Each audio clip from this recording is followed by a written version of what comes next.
이강민의 잡지사 7월호 19번째 페이지는 오늘과 내일 1부, 2부 특별판으로 준비해봤습니다. 우리는 대체 왜 그럴까? 자유롭게 떠들어 제껴보는 수다의 시간 마련해봤는데요. 오늘의 주제는 바로 악플입니다. 악플. 예. 자, 악플에 대한 잡다한 지식을 나눠주실 두 분을 소개해드리겠습니다. 먼저 우리는 왜 악플을 달까? 같이 고민해주실 철학가이십니다. 이충영 작가님을 모셨습니다. 어서 오세요. 안녕하세요. 안녕하세요. 네. 자, 그리고 왜 악플을 달면 안 될까? 짚어주실 판사 출신 변호사시죠. 정재민 변호사님을 모셨습니다. 어서 오십시오. 안녕하세요. 정재민입니다. 인사식매 변호사님부터 간단히 자기소개를 네, 부탁드릴까요? 저는 판사로 한 10여 년 일을 했고요. 작년부터는 제가 작은 로펌을 만들어서 변호사로 일하고 있습니다. 반갑습니다. 어떤 방송이나 매체에서도 많이 뵀던 것 같습니다. 가끔 등장했습니다. 예, 나와주셔서 감사드리고요. 네, 고맙습니다. 이충영 작가님도 네, 저는 충코의 철학이라는 유튜브 채널을 운영하고 있고 또 책도 쓰고 그렇게 철학 공부하면서 살아가고 있습니다. 안녕하세요. 저희 회사에도 팬이 정말 많더라고요. 근데 저희 팬들 네. 회사 내 팬들끼리 궁금했던 게 왜 충코라는 활동명을 쓰시는지. 네. 그게 처음에 시작할 때 사실 저는 생업으로 생각하고 시작했던 게 아니고 대학생 때 취미로 제가 배운 거 올려야지 이런 거여서 아무거나 지어야겠다 생각해서 제가 이름이 충령이어서 뭐 철학자 이름이랑 합쳐야겠다 했는데 뭐 소크라테스 하면 충크라테스 하면 너무 긴 것 같아서 푸코라는 철학자가 있어서 그냥 충령 푸코 하니까 짧다 해서 그냥 요거 짐작한 사람이 있었어요. 네, 미셸 푸코랑 합친 것이다. 네, 코가 네. 잘생겨서 뭐 이런 거 했었는데 미셸 푸코가 맞았네. 네, 그게 맞습니다. 실명은 그 세종대왕 충령이신가요? 맞습니다. 저는 효령대군파입니다. 제가 저는- 형벌이죠. 근데 이름만 그냥 좀 그렇고요. 무리수를 진지하게 받아주셔서. 예. 자, 그렇고요. 이제 정재민 변호사님도 개인 유튜브 채널을 운영하고 계시고 그래서 두 분도 이제 각자의 채널에서 댓글을 많이 보실 것 같은데 네. 뭐 기억나는 댓글 있으신가요? 뭐 기분 좋은 댓글이든 아니면 좀 쓰린 댓글이든 상관없습니다. 근데 저는 요번에 어디 그 무엇이든 물어보살에 나갔을 때 저보고 이 사람은 판사로 해야 되는데 왜 변호사를 하고 있지? 이렇게 이야기를 했는데 저는 좀 황당한 게 제가 판사할 때는 이 사람은 판사를 하면 안 되는데 그러니까 약간 좀 뭔가 좀 재밌는 호기심도 많고 좀 그래 저 글도 쓰고 뭐 이렇게 하니까 이 사람 판사가 아니라 딴 거 해야 될 것 같은데 변호사하면 저거 잘하겠는데 라고 말을 많이 들었거든요. 근데 정작 제가 변호사 하니까 이 사람은 판사로 해야 될 사람인데 왜 여기 나와서 같은 사람인가요 그 말을? 아니요, 이제 댓글들이 그렇게 달리니까 댓글들이. 좀 난처하더라고요. 근데 그 무엇이든 물어보살가 고민 상담 프로잖아요. 예. 어떤 고민으로 나가셨나요? 제가 진짜 그 사람을 좀 잘 믿는 것 같아요. 저도 몰랐는데 제가 이제 순진하게 살았던 것 같아요. 공무원으로 한 20년 살다 보니까 누가 저한테 속이는 사람도 없고. 근데 이제 제가 변호사 개업하니까 이제 제가 속는 일이 많아졌어요. 참고로 방위사업청에 오래 계셨죠. 방위사업청에도 4년 있었고요. 법무부에도 한 4년 있었습니다. 법무부에도. 근데 그럴 때는 저를 뭐 공무원이니까 별 돈도 없을 것 같고 저를 뭐 사기쳐서 뭘 해먹을 사람이 없는데 이제 변호사 되니까 또 금전거래도 있고 또 제가 또 변호하는 사람들이 또 저한테 100% 솔직하지 않을 때도 있더라고요. 의뢰인들이. 네네, 그렇죠. 의뢰인들이나 의뢰를 하러 오는 상담하시는 분들이. 자기 변호사한테는 솔직해야 되잖아요. 근데 또 그렇게 100%다 그렇게 다 드러내기가 좀 부끄러울 수도 있고 오히려 자기가 이제 무죄라고 저한테 또 설득을 해야 제가 진짜 무죄라고 그 사람이 무죄라고 믿고 엄청 열심히 이제 변론해 줄 거라고 생각하는 것 같아요. 근데 그럴 때가 그런 있죠. 고민을 털어놓으셨군요. 사람을 몇 프로 믿고 살아야 되나 그런 고민이 되는 거죠. 왜냐하면 행복하려면 다른 사람과 같이 살아야 되고 그리고 다른 사람과 같이 관계를 맺어야 되는데 관계를 잘 맺으려면 이제 믿어야 되는 거잖아요. 안 믿으면서 관계를 잘 믿고 행복할 수는 없잖아요. 근데 그런 게 이제 현실적으로 딱 태어나서 처음으로 한번 진지하게 고민하게 되더라고요. 그렇군요. 운영하시는 충코의 철학 저도 즐겨 보는데 앞으로 없는 것 같던데요. 앞으로 있나요? 적은 편인 것 같아요. 아무래도 그냥 지식적인 내용을 다루다 보니까 적지만 그래도 있습니다. 예를 들면 공부를 저도 했고 뭐 외국에서 석사 과정을 하고 그런 과정을 다 제가 유튜브에 올렸거든요. 독일에 계셨죠. 네네네. 그렇다 보니까 그냥 부모 잘 만나가지고 돈 많아서 편하게 공부하면서 산다. 뭐 이런 뭐 유튜버라는 직업에 대해서도 그냥 편하게 돈을 번다. 뭐 이런 게 달리면 약간 저도 마음이 그렇더라고요. 저도 나름 이렇게 공부 열심히 해서 장학금을 받고 집에서 거의 지원을 안 받고 사실은 외국 생활도 하고 했었던 거라서 그리고 유튜브도 사실은 하게 됐었던 중요한 이유 중 하나가 나도 외국 가서 먹고 살려면은 나름대로 수입원이 더 있으면 좋을 텐데라는 생각에서 한 것도 약간 있거든요. 그리고 설사 지원을 받았으면 뭐 어떻습니까? 그렇죠, 맞아요. 그것도 그런데 그렇죠, 근데 약간 이제 아무래도 철학이라는 학문도 그렇고 좀 뜬구름나는 소리도 솔직히 많고요. 저는 맞다고 생각해요. 그렇다 보니까 이 세상 물정을 잘 모른다라는 이야기가 가끔씩 달리는 것 같아요. 네. 저도 최대한 좀 선을 넘지 않는 선에서는 저희 잡지사에 달리는 간혹 있는 이제 불쾌한 댓글들을 좀 냅두려고는 하는데 가끔 이 사람은 왜 작정하고 이렇게 시비 털러 왔나 이럴 때가 있거든요. 제 건 놔두셔도 됩니다. 저는 괜찮습니다. 정말요? 네. 알겠습니다. 그거에 대해서도 오늘 좀 얘기해 볼 수 있는 시간이 있으면 좋겠습니다. 요즘 정말 SNS 하나만 열어놔도 누구나 댓글을 쓰고 또 그 댓글을 일방적으로 내가 받을 수 있는 시대인 만큼 댓글이나 악플에 대해서도 좀 고민해 봐야 할 시점인 것 같기도 해서 저희가 주제로 잡아봤는데요. 근데 솔직히 그 사람 마음이 가끔 이제 사회적으로 문제가 큰 사건이라든지 누가 봐도 이 사람은 빌런이다, 잘못을 했다 싶은 사람한테는 좀 이제 댓글로라도 좀 일침을 가하고 싶은 마음이 들게 마련이지 않습니까? 이렇게 어떤 사안에 대해서 댓글을 쓰고 싶고 자기 의견에 피력하고 싶은 욕망 좀 어떻게 해석해 보면 좋을까요, 작가님? 저는 기본적으로 사람한테는 시비지심이라는 게 있다고 믿거든요. 맹자가 이제 시비지심, 그러니까 옳고 그름을 가리는 마음이 없으면 그건 인간이 아니다. 그러니까 인간을 이루는 여러 조건이 있을 때 그 핵심적인 조건 중에 하나가 그런 마음이다라고 말을 했는데 저는 그게 맞다고 생각해요. 그러니까 내 입장에서 이 세상에 많은 것들이 보이는데 그 보이는 것에 대해서 내가 나름대로 이렇게 판단을 내렸는데 근데 문제는 그 판단이라는 게 인간은 사회적 동물이어서 굉장히 원초적인 차원에서부터 다른 사람들의 인정과 다른 사람과 함께 살아가는 그 물이라는 걸 되게 중시하는데 그렇다 보니까 내가 내린 이 판단이라는 게 과연 맞을까? 그거에 대해서 검증받고 싶어하는 엄청나게 깊은 욕망이 있는 것 같고 그러니까 내가 아무리 혼자 진리를 판단하려고 해도 그래 나는 진리를 발견했어.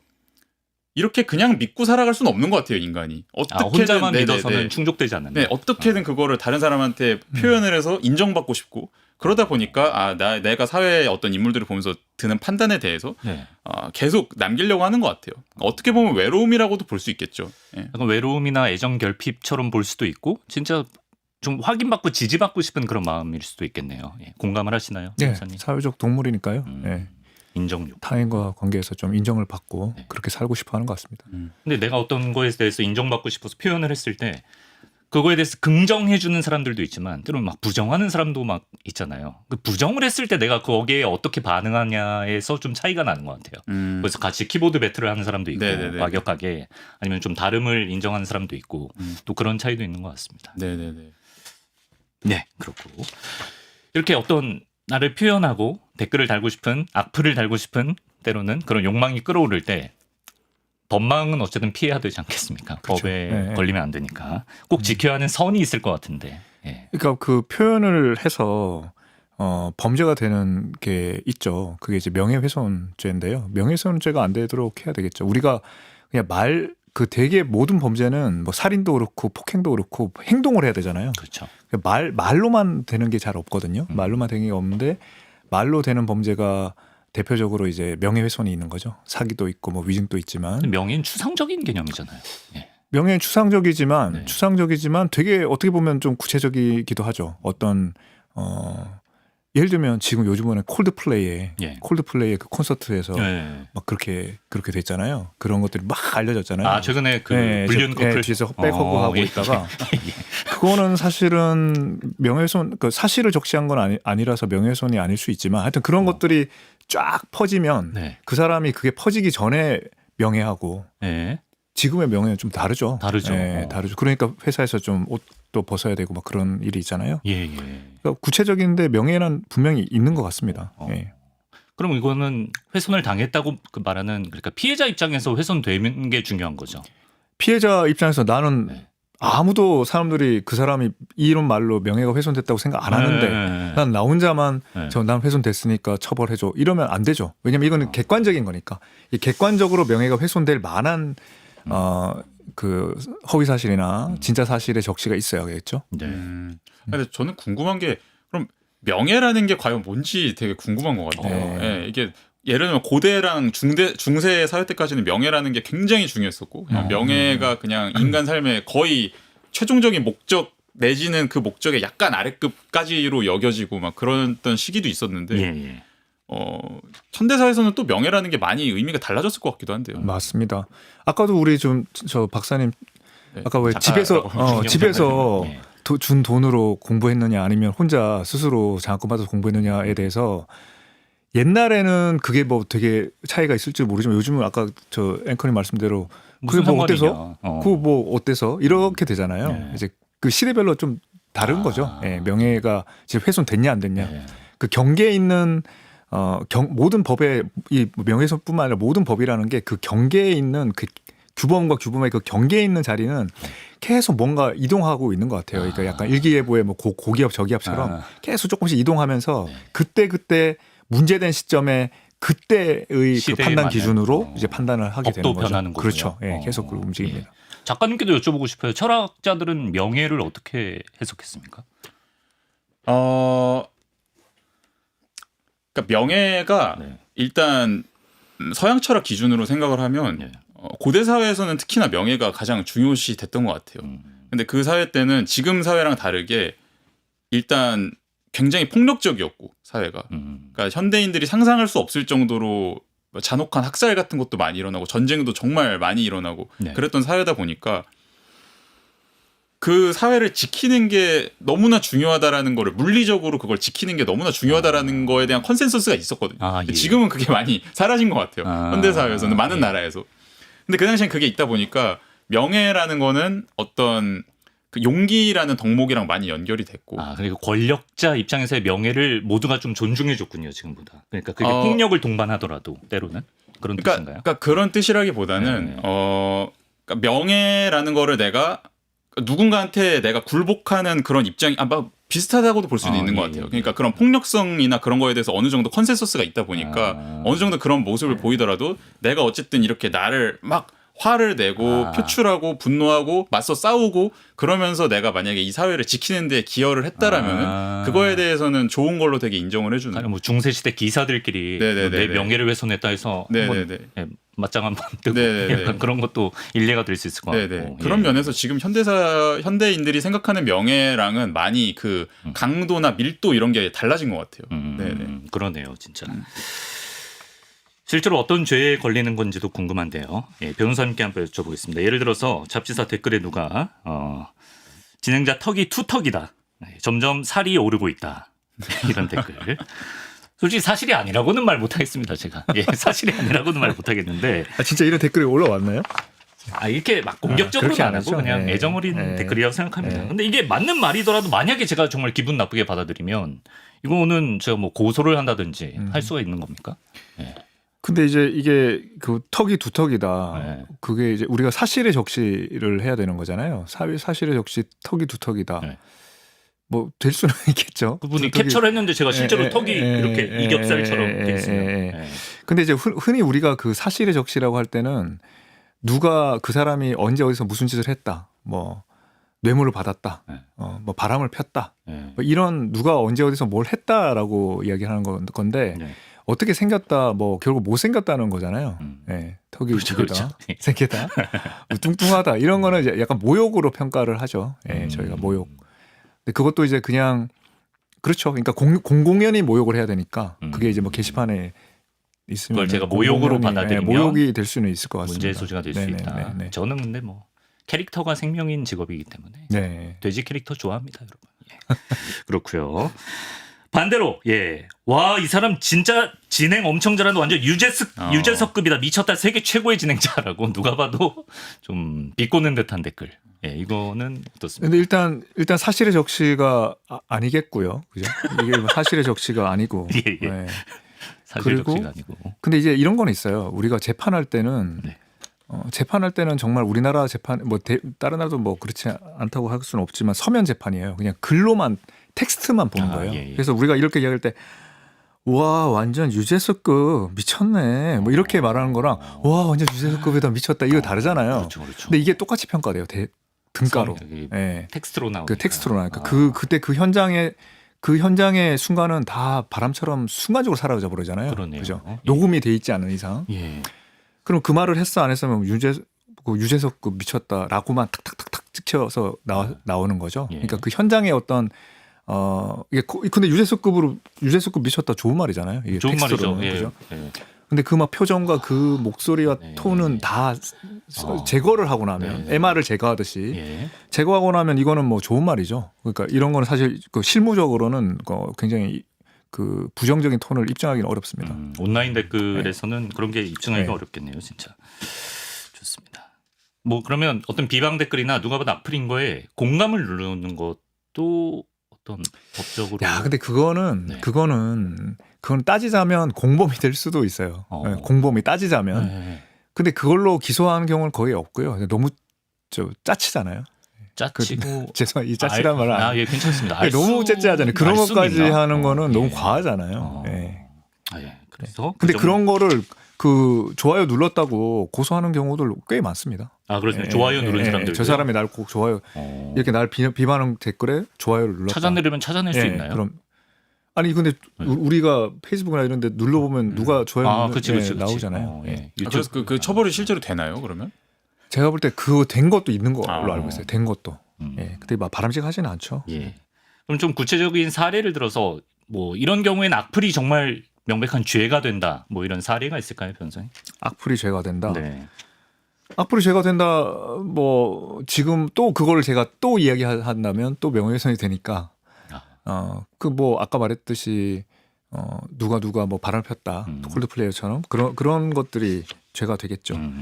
근데 이제 죄가 안 되는 경우들도 있겠죠. 예. 죄가 안 되는 경우는 이제 공익을 위해서 한다 그러면 죄가 안 된다 이렇게 하는데요. 예를 들면 우리가 성범죄자의 경우에는 신상이 다 공개돼 있어요. 우리가 무슨 구에 이사 갔다 그러면 거기 구에 있는 성범죄자들 알림이 치면은 나와요. 예. 이름도 나온단 말이에요. 네. 이제 그거는 사실 어떻게 보면은 명예훼손이죠. 물론 사실에 의하면 저 사람은 무슨 강간죄를 저질러서 저 사람은 강제추행죄를 저질러서 하는 거는 그거가 알려지는 것과 알려지지 않은 경우에 명예가 분명히 다르죠. 그렇죠. 예. 그렇지만 우리가 그건 법적으로 이제 운영하는 제도잖아요. 네. 그러니까 그거가 공익적이기 때문이에요. 왜냐하면 저 사람이 저런 곳에 저런 아동 성폭행을 한 사람이 살고 있다는 걸 아는 것이 공익적인 면이 있잖아요. 이제 우리가 공익성이 있을 때는 성범죄자, 네. 명예훼손죄가 안 된다 이런 점도 있습니다. 그 사람의 명예의 차이가 생긴 건 맞지만, 그렇죠. 법적으로 명예훼손 공익을 위한 맞지만, 거기 때문에 우리가 명예훼손의 범죄 구성 요건에 해당되지만 위법성이 조각된다 이렇게 말을 합니다. 그런 경우가 있군요. 예. 이충영 작가님께 여쭤보겠습니다. 적당한 자기 의견의 피력 정도가 아니라 이렇게 선을 넘는 댓글이나 악플을 남기는 심리는 철학적으로 어떻게 볼 수 있을까요? 네, 일단 과거부터 정말 많은 철학자들이 그 집단주의라는 것에 대해서 말을 했습니다. 그러니까 정확하게 집단주의라는 표현을 쓰는 건 아니지만 집단주의나 교조주의 같은 말을 쓰기도 했고요. 그러니까 어떤 사상이나 생각을 직접적으로 발전시킨 사람들이 있고 그 다음에 그거를 추종해서 그 세력에 묻어가려는 사람들이 항상 있다는 거예요. 근데 그 사상이나 무언가를 창조적으로 발전시킨 사람은 항상 굉장히 극소수고 그거를 이어받아서 그 이름값에 묻어가지고 본인의 이익을 얻으려는 사람들은 항상 훨씬 더 다수죠. 올라타는 사람들. 훨씬 더 다수고 그러니까 이런 이야기를 한 사람 중 대표적으로 존 스튜어트 밀이라는 철학자가 있는데 밀은 그런 인간한테는 교조주의의 열망이 굉장히 강력하게 있기 때문에 그냥 어떤 한 사람이 있으면 그 사람의 그러니까 조금 이 사회에서 다른 모습을 보이는, 그러니까 평균과 좀 다른 모습을 보이는 사람이 있으면 그 사람을 엄청나게 억압하고 그 사람한테 온갖 비난의 화살을 쏟아 부으면서 그냥 다 같이 다중의 권력을 느끼는 그런 현상은 있다. 그게 되게 강력하다. 그런 식으로 이미 뭐 100년, 200년 이런 때 전에 말을 한 거니까. 그러니까 그 이전부터 얼마나 심했겠어요. 그러니까 이건 현대적인 현상이 아니라 훨씬 더 이전부터 계속 있었던 현상인 것 같고요. 그리고 또 제가 한 가지 생각하는 건 그 르네 지라르라는 철학자의 희생제의와 관련한 이론이 있는데 희생제의. 네네네. 그러니까 옛날부터 인간 사회는 항상 무언가 희생 제물을 바치는 현상이 있었다는 거예요. 근데 그게 동물을 바칠 수도 있고 사람을 바칠 수도 있고. 근데 그게 현대 사회에서는 어떤 공적으로 알려진 인간이 될 수도 있는 거죠. 그 사람을 죽이진 않지만 네. 그 사람한테 굉장한 폭력을 쏟아부음으로써 무언가 효과를 얻는 건데 근데 그 효과가 뭐냐 했을 때 지라르가 분석하는 건 네. 원래 한번 과거 사회를 생각을 해보자. 그러면 원래 인간 사회는 폭력이 난무한다. 근데 그 폭력은 자가증식성이 있다. 그러니까 뭐냐면 한번 내가 상대한테 폭력을 저지르면 네. 돌아온다는 거예요. 그러면은 이제 나도 화나니까 네. 우리 쪽에서도 더 큰 폭력을 가고 이게 점점 커질 수가 있잖아요. 근데 그 과정을 막는 한 가지 되게 강력한 메커니즘이 예, 뭐죠? 희생제의다. 이렇게 생각을 한 거예요. 아. 왜냐하면 희생제의는 아무런 잘못이 없는 대상한테 제도적으로 그냥 폭력을 가하는 거거든요. 예, 예. 그러니까 여기에 대해서 아무도 뭐라고 돌아서 다시 폭력을 가할 수가 없어요. 그러니까 이거는 모두가 한 사회가 그냥 동의를 한 거예요. 그냥 저 사람은 아무런 잘못이 없지만 저 대상은 아무런 잘못이 없지만 그냥 희생이 돼야 된다. 압도적으로 집단이 희생양으로 만들기 때문에 그렇죠. 그 사람이 반격을 할 수가 없다는 거죠. 그렇죠. 그렇죠. 예, 그거를 어떤 이론적으로 혹은 종교적으로 만들어서 그 사람도 스스로 받아들이게끔 만들 수도 있는 거고 그냥 나는 선택받아서 이렇게 희생이 되는 존재구나라고 받아들일 수도 있는 거고. 네. 저는 그런 현상으로 충분히 이 현대사회의 악플 현상을 해석할 수 있을 것 같아요. 이게 악플이라는 게 너무 다수에 의해서 달리잖아요. 그러니까 그 사람들한테 다 일일이 대응한다는 게 너무 힘들고. 그렇죠. 제가 어떤 한 유명 유튜버 분께서 그런 말씀을 한 것도 들은 적이 있거든요. 네. 그분이 너무 본인이 유명해지다 보니까 이 정도의 내가 재능과 능력이면 아예 연예인 쪽으로 갈 수도 있을 텐데 그런데 과연 가야 될까라고 생각했을 때 본인은 그런 생각이 들었대요. 이게 이 사회의 암묵적인 룰이라는 게 있는 것 같다. 너가 그쪽으로 진출을 하면 네. 그래 내가 너한테 많은 보상을 줄게. 네. 돈적으로 많이 보상을 줄게. 근데 대신에 너는 유사시에 네. 희생 제물이 될 수도 있어. 그런 동의를 암묵적으로 다 하고 들어가는 판인 것 같다는 거예요. 그걸 물론 감당해야 그렇죠. 물론 동의는 아무도 안 했죠. 명시적으로 동의는 그렇죠, 아무도 그렇죠. 안 했지만 근데 사회적으로 판이 그렇게 짜여져 있는 것으로 볼 수도 있지 않을까. 네. 예. 한 명 한 명 대응하기 힘든 것도 있고 대응하려고 네네. 해도 익명성 안에 숨어 있잖아요, 이 사람들이. 그렇죠. 네네네. 그것도 좀 문제라는 생각이 듭니다. 네네. 그러니까 익명성이라는 게 원래 이것도 인간 사회에 원래는 익명성이라는 게 이렇게까지 강력하게 존재를 하지 않았었는데 왜냐하면 원시 사회를 보면은 보통은 15명 정도의 끼리 많이 생활하는 경우가 많고 혹은 그 이상으로 집단이 커져봤자 뭐 수십 명이에요. 예. 엄청 커져봤자 한 100몇 명 이 정도 되고 그러면은 알고 지내잖아요. 그럼요. 예. 근데 이게 현대적으로 도시 사회가 되면서 점점 사람들이 많아지는데 사람들이 많아지다 보니까 서로 모르는 사람들이 생기는 거죠. 근데 분명히 내가 저 사람을 모르는데 저 사람이랑 나랑 실생활에서는 영향관계 아래 놓여 있어요. 그러니까 서로가 하는 행동이 서로한테 영향은 분명히 끼쳐요. 근데 저 사람이 어떤 사람인지 몰라요. 근데 이제 이런 현상이 인터넷을 통해서는 훨씬 더 심화가 된 거고 그치. 수만, 수십만, 수백만, 수억까지도 그냥 익명적인 사람들이 활동을 하다 보니까 그렇죠. 그러니까 이게 여기에 대해서 좀 인간의 뇌로는 인간이 그동안 진화를 시킨 뇌로는 약간 컨트롤을 하고 그 현상에 대해서 받아들이기가 힘든 것 같아요. 이 정도로까지의 어마어마한 수의 익명성이라는 걸. 그렇습니다. 네. 보면 이제 판사 하셨었잖아요. 네. 판사들도 가끔 이렇게 여론이 한번 대세를 타고 한번 쫙 휩쓸리면 네. 뭐 법적인 논리 이런 거 없이 판사 욕먹는 경우도 엄청 많지 않습니까? 판사 욕먹는 경우 많죠. 많죠. 네. 지금 거의 뭐 익명성의 폭력의 위협을 당하기도 하고 그랬잖아요. 희생제. 네. 근데 그런 판사들이 대부분 좀 뭐 아주 큰 사건을 할 가능성은 아주 낮아요. 그렇게 뭐 아주 사회적으로 유명한 사건을 할 가능성은 아주 낮죠. 그 자기가 평생 하는 사건에 뭐 0.01% 될까 말까 하는 사건이죠. 네. 그럼 만약에 상대방이 나한테 악플을 달았을 때 나도 똑같이 딱 그 정도 수준의 악플로 대응하는 거는 어떻습니까? 이거는 정상 참작이 될까요? 근데 이제 그 악플이라는 게 저는 이제 법률가니까 그게 악플 중에 법적으로 문제 있는 악플과 법적으로 문제 없는 악플이 있을 수 있잖아요. 네. 그 명예훼손죄가 돼버리면 문제가 되는 거죠. 그래서 때린 거하고 똑같은 거죠. 나도 세대 맞았다고 나도 세대 때리면은 그게 둘 다 누군가가 고소를 해버리면 네. 둘 중에 한 명만 고소해버리면 둘 다 처벌 받는단 말이에요. 네. 내가 처벌 안 받는 게 아니에요. 상대가 나 3대 때렸고 나는 한 대만 때렸다 해도 나도 처벌 받고 그렇죠. 제가 상대가 먼저 때렸다 해도 내가 때렸으면 처벌 받잖아요. 예, 그렇죠. 그러니까 내가 조금이라도 처벌 받으면 안 되는 사람이라면 네. 그 좀 신경을 써야 되겠죠. 근데 나는 뭐 처벌 받아도 그만이야 이러면 또 뭐 하겠지만 그래서 악플을 대응하더라도 네. 명예훼손죄가 되는지는 좀 생각을 해봐야겠죠. 근데 그럼 좀 대응할 때 꿀팁이나 주의점이 있으면 알려달라고. 예. 대응할 때 예, 예.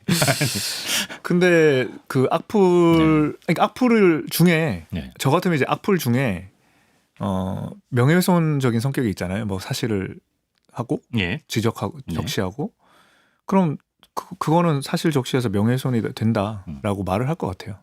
딱 지적을 해줄 것 같아요. 그건 악플이 아니라 그보다 더 무섭지 않아요. 악플 그렇죠. 딱 지적을 해서 뭐 하면 고소해버리면 되죠. 아, 예. 그렇게 할 것 같은데. 예, 잘못을 확실하게 알려줘요. 예, 예. 근데 악플에 대해서 악플 근데 악플도 이제 우리가 그러면 명예훼손이 안 되는 방향으로 악플을 한다 그러면 일단 명예훼손이 안 돼야 되겠죠. 명예훼손이 되려면 근데 사실을 적시해야 되니까 사실을 적시하면 안 되겠죠. 그래서 뭐 제가 침착맨에 나갔을 때도 그랬지만 뭐 무슨 농심이 과자 가루를 적게 쓰는 것 같애라고 계속 붙이면은 사실이 아니라 사실이 아니라 이제 의견이 돼 버리잖아요. 예, 그 이말년 씨가 그렇게 또 많이 하셨더라고요. 그러니까 죄가 없어요. 죄가 없는 거예요? 예.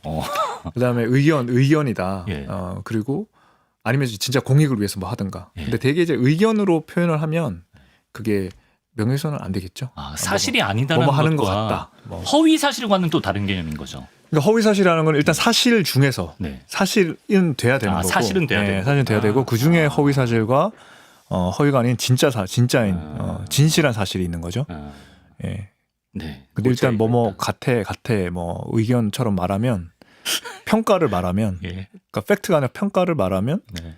일단 사실부터가 안 되니까 허위든 뭐 진실이든 간에 뭐 그런 문제에 휘말리지 않겠죠. 네. 그리고 우리나라는 외국 같으면 이제 허위 사실만 처벌을 하는데 우리나라는 이제 저 진정한 사실도 처벌을 해요. 그게 우리나라만 그런 겁니까? 우리나라만 전 세계를 다 전수조사를 하지는 않지만 예를 들면 미국 같으면 이제 그렇게 하지 않는 거죠. 그렇군요. 진실한 사실을 해도 문제가 안 돼서 지금 그 콜드플레이 그 영상이 계속 돌아다녀도 예.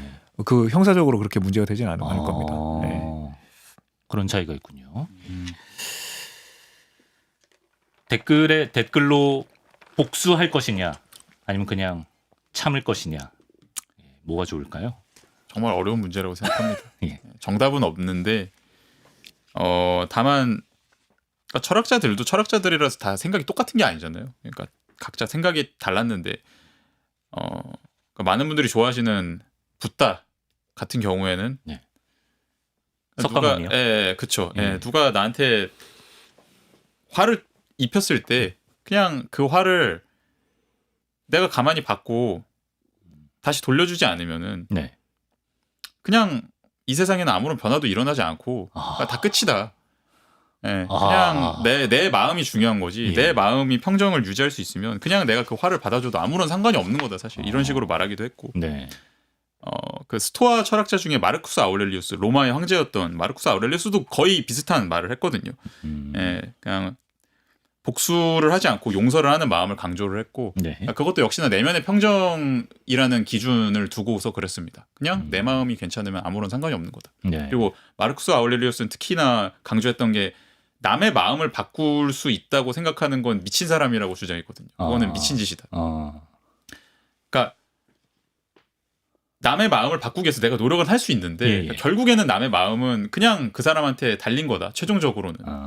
근데 내가 그 사람이랑 막 싸우고 어떻게 복수하려고 하고 그런다고 하는 거는 결국엔 그 사람도 좀 뭔가 깨우쳤으면 좋겠고 뉘우쳤으면 좋겠고 하는 마음도 있잖아요.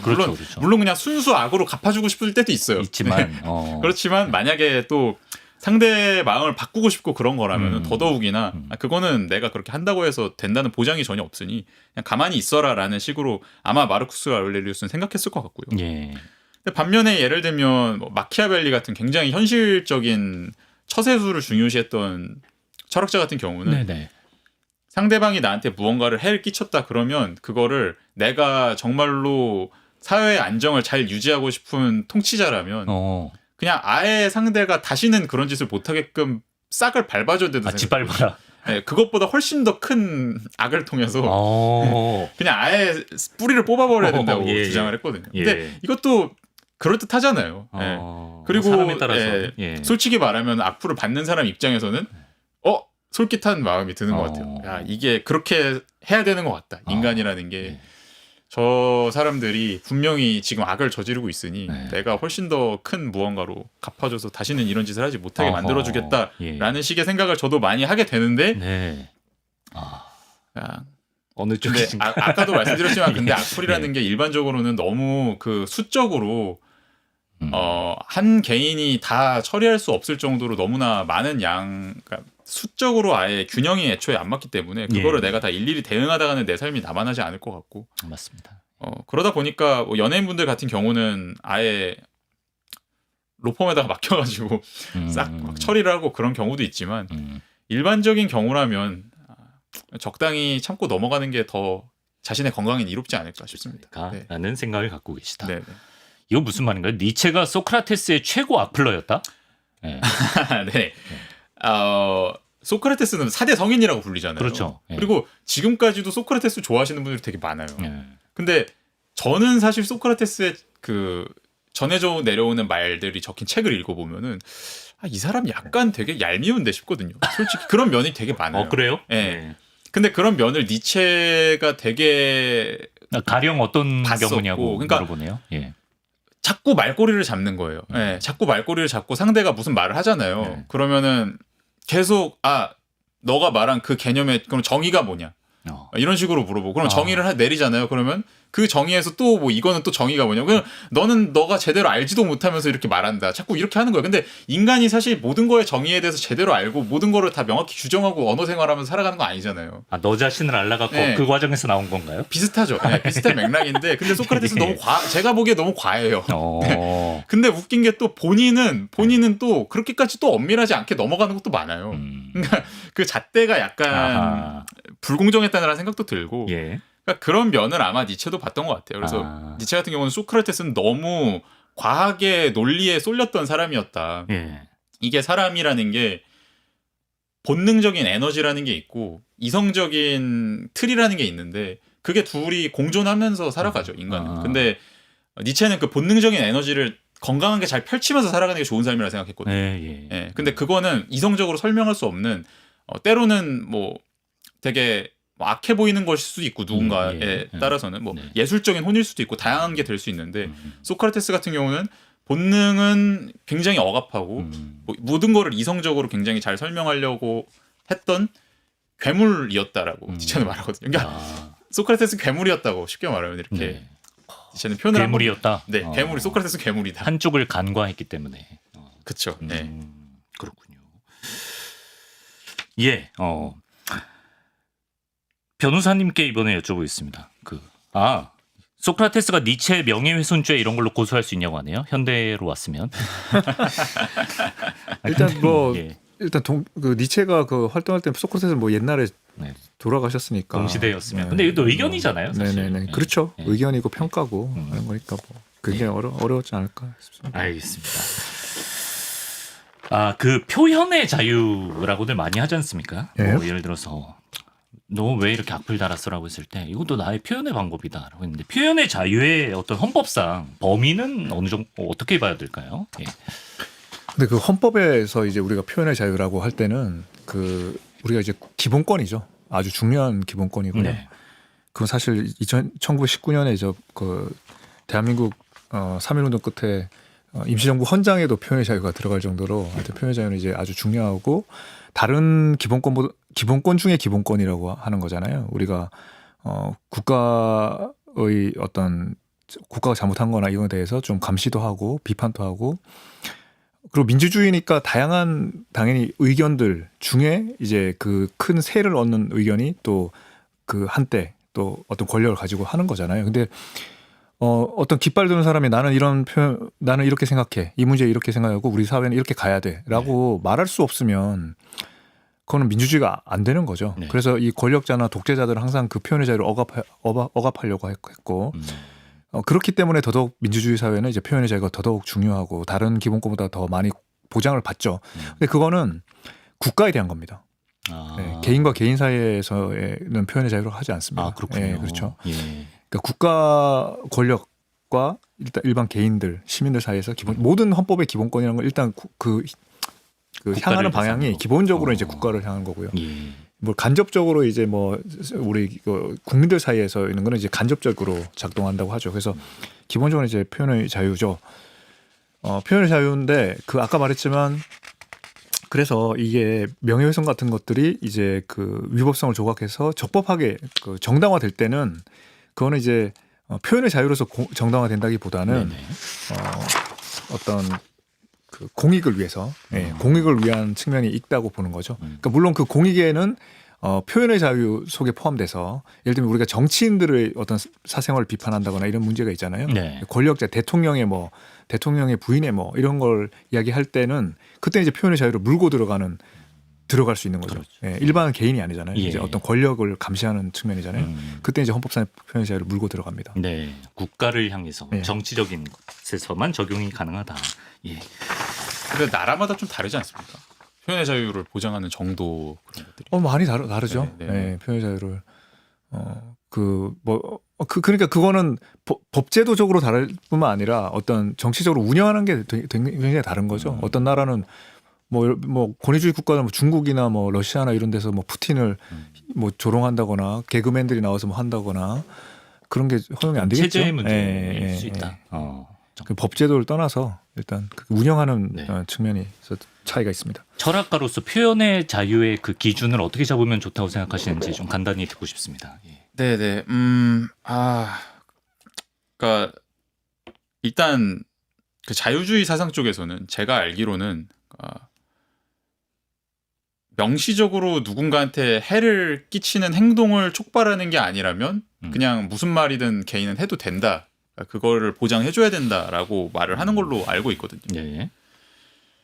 그런데 문제는 여기서 그 명시적인 남한테 해를 끼치는 그 행동을 조장한다는 게 과연 이걸 진짜 내가 이 말을 통해서 조장했냐 안 했냐가 항상 굉장히 불명확하잖아요. 그렇죠. 그러니까 누군가한테는 약간의 비속어 정도도 굉장히 상처가 되는 말일 수도 있는데 이거는 과연 명시적인 해냐 아니냐. 그러게요. 그거를 그러니까 이제 자유주의 사상 쪽에서는 일단 기본적으로 그 정도로는 해라고 볼 수 없다라고 말해야 된다라는 식의 주장을 저는 많이 보긴 했어요. 예. 왜냐하면 그런 것까지 일일이 다 고려를 해서 우리는 그런 표현을 자제하자.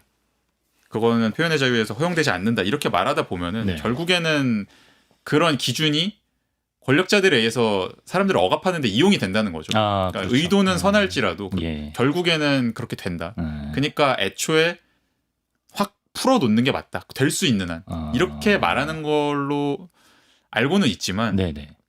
근데 그럼에도 불구하고 제가 아까도 말씀드렸듯이 이게 기술적인 환경에서 계속 변하잖아요. 그렇죠. 사람이 살아가는 게.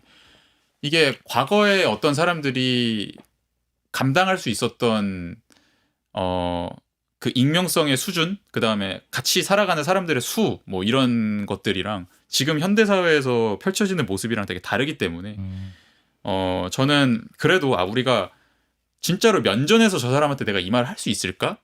네, 이거를 하나의 중요한 기준으로 나 스스로는 잡으면 좋지 않을까 싶어요. 이걸 현대 법적으로 사회에서 그렇게 할 수 작가님이 없겠지만. 내린 해답이군요. 네네. 현대 사회에서는 그러니까 우리의 뇌는 결국에는 다 함께 작은 집단에서 살아가는 그 무리 안에서 발전을 했기 때문에 이 익명성 뒤에 현대적인 현상인 이 익명성 뒤에 숨어서 내가 계속 무언가를 표출했을 때 그거는 사람들한테 생각보다 엄청난 해를 끼치는 것일 수 있다.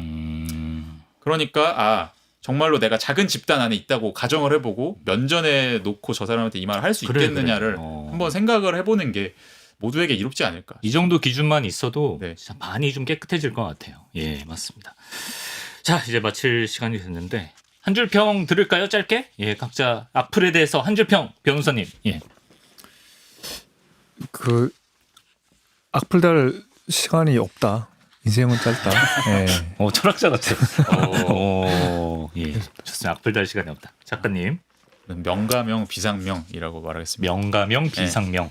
내가 어떤 이름으로 부를 수 있는 거는 사실은 그거는 정말로 영원한 이름이 아니다. 영원한 진리가 아니다.